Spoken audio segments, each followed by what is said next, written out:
Data Dive Christmas Carol Edition, Bills, Bitcoin and Banks. Everyone knows the Charles Dickens classic, A Christmas Carol. Scrooge the miser is visited by the three ghosts of Christmas past, present and future to divert him from his miserable, stingy ways and introduce him to the true meaning of Christmas. Fun fact, Dickens wrote A Christmas Carol more or less in a single sitting, because he was very overextended financially and concerned about being sent to debtor's prison like his father before him.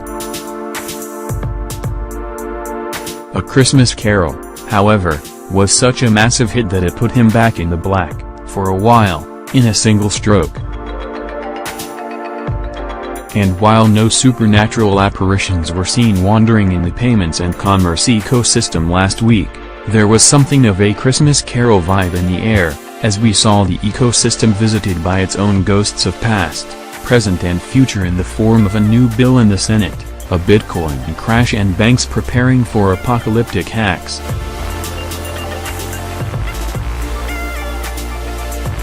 So, what visions did the spirits have in store?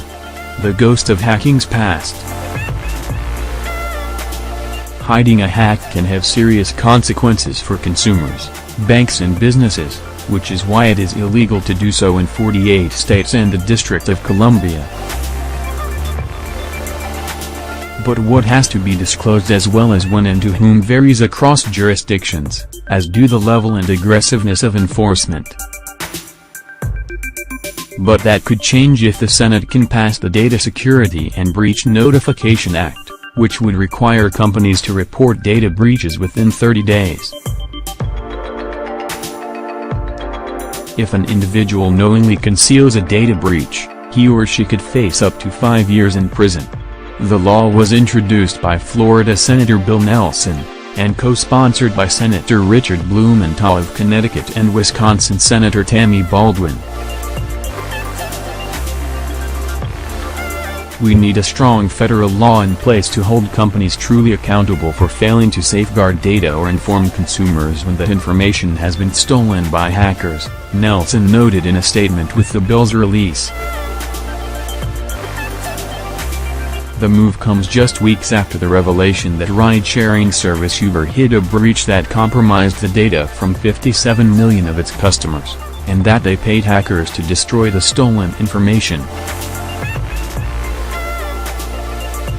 It also follows the news that credit monitoring firm Equifax hid a massive breach of consumer data for nearly 45 days.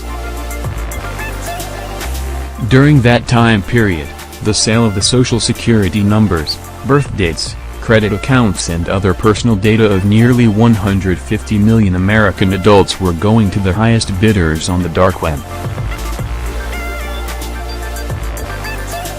The new legislation would direct the FTC to establish security protocols for businesses to follow as part of an effort to better protect customer data.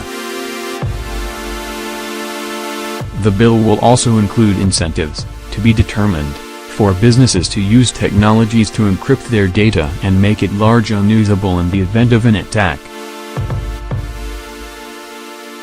According to co-sponsor Blumenthal, the newly introduced bill is designed to work in tandem with the Data Broker Accountability and Transparency Act, which he introduced earlier this year.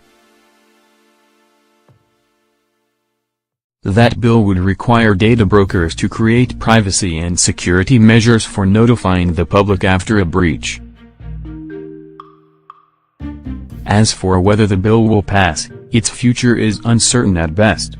The Senate considered similar legislation in the aftermath of the Target breach, but it ultimately didn't go anywhere.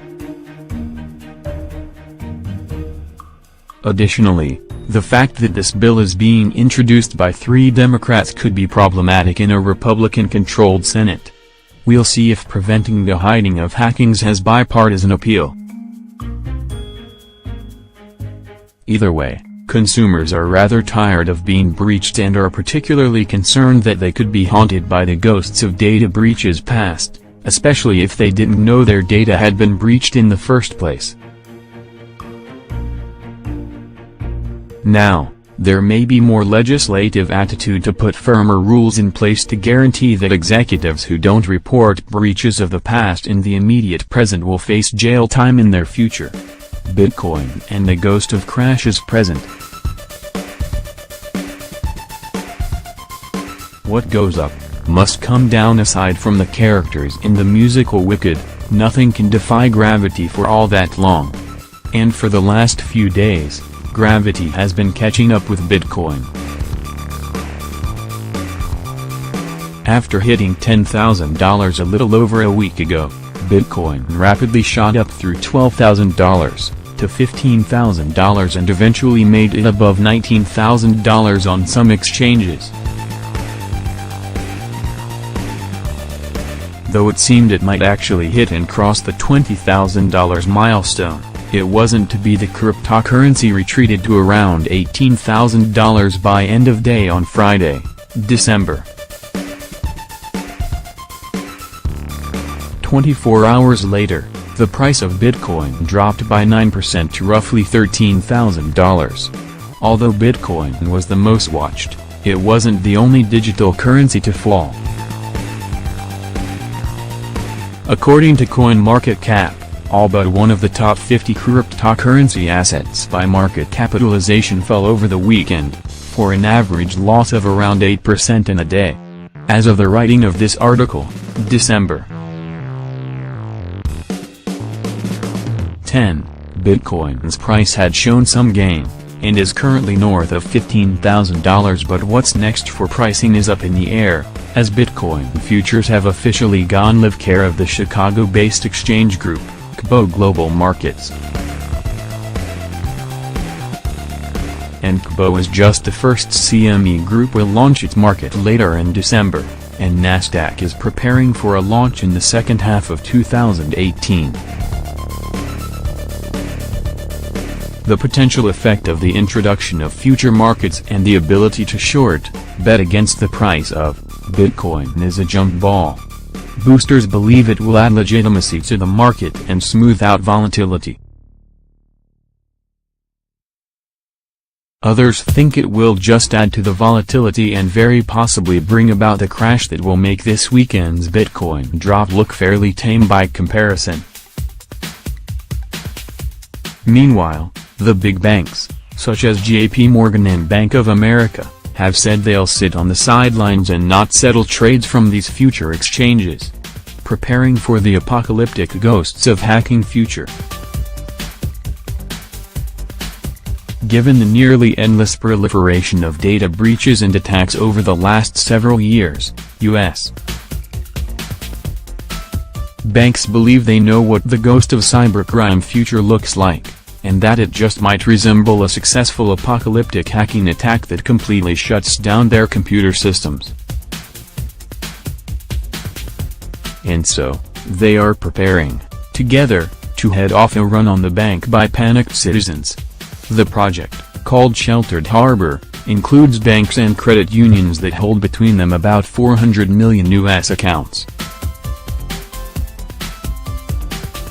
Membership requires each partner bank to offer up its data so it can be used by other firms in the event that their computers are totally crippled by a cyber attack. The concern among bankers isn't that hackers will merely abscond with funds. Another possibility is that they will simply hold funds hostage by finding ways to lock out the custodial banks. Hackers could also threaten to destroy data.